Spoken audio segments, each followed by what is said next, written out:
بسم اللہ الرحمن الرحیم۔ آقی وائس کے معزز ناظرین، حضرت ابن عباس حضرت کعب بن احبار رضی اللہ تعالیٰ عنہ سے نقل کرتے ہیں کہ انہوں نے بتایا کہ بنی اسرائیل میں ایک بہت بڑا ولی تھا جو عبادت میں منفرد مقام رکھتا تھا۔ یہ عرصے تک اپنی خانقاہ میں عبادت کرتا رہا۔ اس کے پاس روزانہ صبح و شام بادشاہ وقت حاضری دیتا اور اس سے پوچھا کرتا کہ آپ کی کوئی ضرورت ہے؟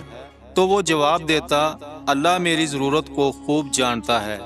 اللہ نے اس عابد کی خانقاہ پر انگور کی ایک بیل اگائی تھی جو ہر روز ایک انگور اگاتی۔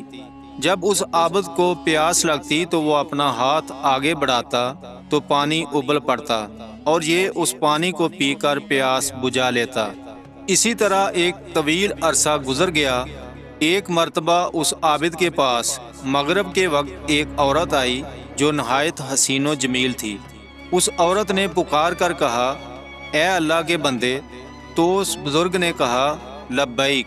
یہ سن کر وہ عورت کہنے لگی، کیا تمہیں تمہارا رب دیکھ رہا ہے؟ اس نے فرمایا، اللہ حاضر و ناظر ہے، دلوں کے راز خوب جانتا ہے اور جو قبروں میں ہیں ان کا اٹھانے والا ہے۔ عورت یہ سن کر کہنے لگی، مجھ سے میرا شوہر دور ہے، اس لیے مجھے ایک رات کے لیے اپنے پاس ٹھکانہ دے دو۔ بزرگ نے یہ سن کر اس عورت سے کہا کہ اوپر آ جاؤ۔ پس وہ عورت اوپر چڑھ گئی اور اس بزرگ کی خانقاہ میں پہنچ گئی۔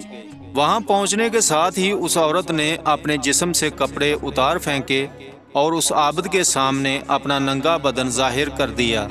یہ منظر دیکھ کر اس بزرگ نے اپنی آنکھیں بند کر لیں اور فرمایا، تو تباہ ہو جائے، اپنے آپ کو ڈھانپ لے۔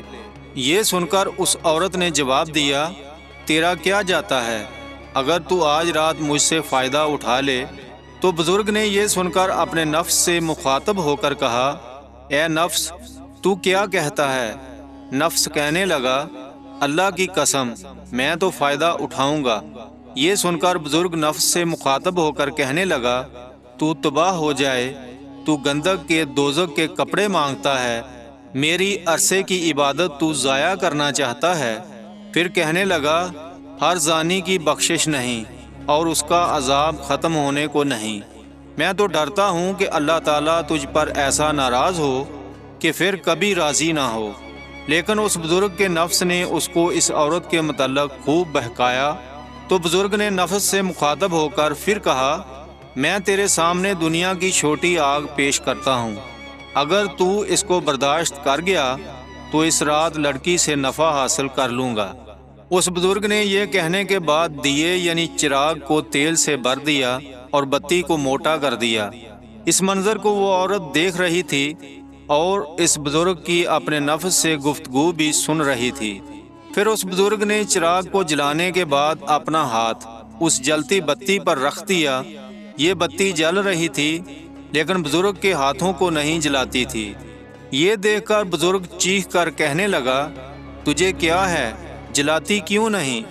تو وہ بتی اس کا انگوٹھا کھا گئی، یعنی اس کے انگوٹھے کو جلا دیا۔ پھر اس کی انگلیاں کھا گئی، پھر اس کا ہاتھ کھا گئی۔ یہ منظر دیکھ کر اس عورت نے زوردار چیخ ماری اور اس دنیا سے کوچ کر گئی۔ پھر اس بزرگ نے عورت کے جسم کو اس کے کپڑوں سے ڈھانپ دیا۔ جب صبح ہو گئی تو ابلیس لعین نے چیخ کر کہا، اے لوگو، فلاں کی بیٹی سے فلاں عابد شخص نے زنا کیا ہے اور زنا کرنے کے بعد اس کو قتل کر دیا ہے۔ چنانچہ جب یہ خبر بادشاہ وقت تک پہنچی تو بادشاہ اپنے لشکر اور رعایا کے ساتھ سوار ہوا اور عبادت خانے تک پہنچ گیا جہاں وہ راہب عبادت کیا کرتا تھا۔ وہاں پہنچ کر بادشاہ نے عابد سے پوچھا کہ فلاں کی بیٹی فلاں کہاں ہے؟ عابد نے کہا، یہیں میرے پاس موجود ہے۔ بادشاہ یہ سن کر عابد سے کہنے لگا، اس کو کہو کہ وہ میرے سامنے آئے۔ بزرگ نے کہا، وہ تو مر چکی ہے۔ یہ سن کر بادشاہ کہنے لگا، چونکہ وہ زنا کے لیے رضامند نہیں ہوئی، حتیٰ کہ تو نے ایک جان کو قتل کر دیا جس کو اللہ تعالیٰ نے حرام قرار دیا ہے۔ پھر بادشاہ نے غضبناک ہو کر اس عبادت خانے کو گرا دیا اور عابد کی گردن میں زنجیر ڈالی اور اسے گھسیٹنے لگا۔ اور عورت کی لاش کو وہاں سے اٹھوا دیا۔ اس وقت کے لوگوں کا دستور تھا کہ زانی کو آرے کے ساتھ چیر دیا کرتے تھے۔ عابد کا ہاتھ جو رات کے واقعے میں جل گیا تھا، اسے عابد نے ہاتھ کی آستین میں چھپایا ہوا تھا، اور وہ عابد واقعہ کی حقیقت کسی کو نہیں بتا رہا تھا۔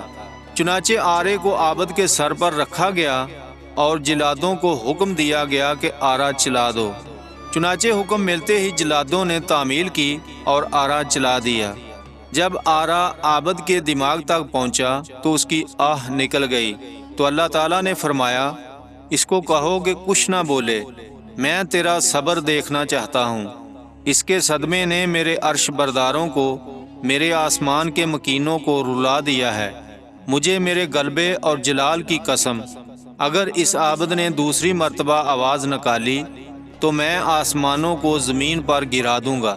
چنانچہ اس عابد نے دوسری مرتبہ آہ نہیں نکالی اور نہ کوئی بات بتائی، حتیٰ کہ اس حالت میں اس کا انتقال ہو گیا۔ چنانچہ جب وہ فوت ہو گیا تو اللہ تعالیٰ نے اس مردہ عورت میں روح ڈالی جو عابد کا عمل دیکھ کر دنیا سے کوچ کر گئی تھی۔ عورت نے لوگوں سے مخاطب ہو کر کہا، اللہ کی قسم، یہ مظلوم ہو کر فوت ہوا ہے، اس نے کوئی زنا نہیں کیا تھا۔ اس کے بعد اس عورت نے گزشتہ رات والا سارا واقعہ لوگوں کے سامنے بیان کر دیا۔ یہ سن کر جب لوگوں نے اس کا ہاتھ نکالا، وہ جیسا لڑکی نے بتایا تھا ویسا ہی جلا ہوا تھا۔ یہ دیکھ کر لوگ کہنے لگے، اگر ہمیں علم ہوتا کہ اصلی حقیقت کیا ہے تو ہم کبھی بھی اس کے جسم کو نہ چیرتے۔ عابد دو ٹکڑے ہو کر زمین پر گر پڑا اور لڑکی بھی جیسے پہلی تھی ویسے ہی دوبارہ فوت ہو گئی۔ پھر ان دونوں کو دفنانے کے لیے قبریں کھودی گئیں تو ان میں کستوری، عنبر اور کافور کی خوشبوئیں مہک رہی تھیں، اور پھر ان کا جنازہ پڑھنے کے لیے ان کی میتوں کو لایا گیا۔ اس کے بعد لوگوں نے ان کا جنازہ پڑھا اور دفن کر دیا۔ پھر اللہ تعالیٰ نے اس کی قبر پر چنبیلی کو اگایا۔ اللہ تعالیٰ اپنے بندوں پر کتنا انعام فرماتا ہے کہ جو اس کی اطاعت کرتا ہے اس کے لیے کامیابیاں ہی کامیابیاں ہیں۔ اللہ کے ولی نے دنیا میں اللہ تعالیٰ کی خاطر اپنے نفس کی غلامی نہیں کی، جس کی وجہ سے وہ رب کا مقرب بن گیا۔ اللہ تعالیٰ اسی طرح تمام مسلمانوں کو نفس کی غلامی سے بچائے۔ اس واقعہ کو پڑھ کر یہ سبق ملتا ہے کہ نفس کی غلامی کبھی نہیں کرنی چاہیے، کیونکہ نفس انسان کو ہمیشہ عیش و عشرت اور غلط خواہشات کا دلدادہ بناتا ہے، اور پھر نفس کے باعث انسان جہنم کی طرف چلا جاتا ہے۔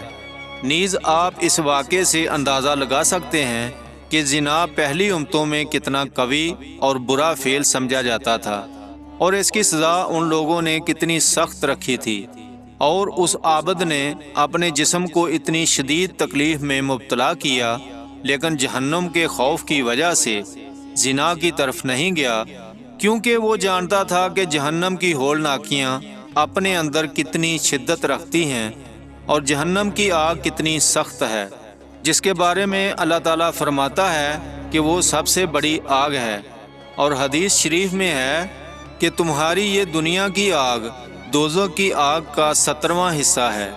اے مسلمان، زنا کی شدت اور ہلاکت خیزیوں کا اندازہ قرآن و حدیث اور تاریخ اسلام کے واقعات میں آئے ہوئے ان کھلے اور واضح احکامات کو پڑھ کر ہو جاتا ہے، جس سے ہر مسلمان کو یہ فکر کرنی چاہیے کہ وہ اس عظیم گناہ کا مرتکب ہونے سے بچے۔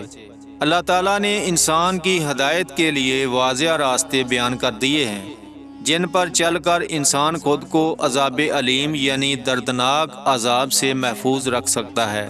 پس عقل مند وہی ہے جو گناہوں سے اپنا دامن بچا کر گزر جائے۔ دعا ہے اللہ پاک آپ کو اور آپ کے پیاروں کو آسانیاں عطا فرمائے، اور آسانیاں خلق خدا میں تقسیم کرنے کی توفیق عطا فرمائے، آمین۔ کمنٹ سیکشن میں آمین ضرور لکھیے گا۔ ملتے ہیں ایک نئی ویڈیو کے ساتھ۔ اللہ نگہبان۔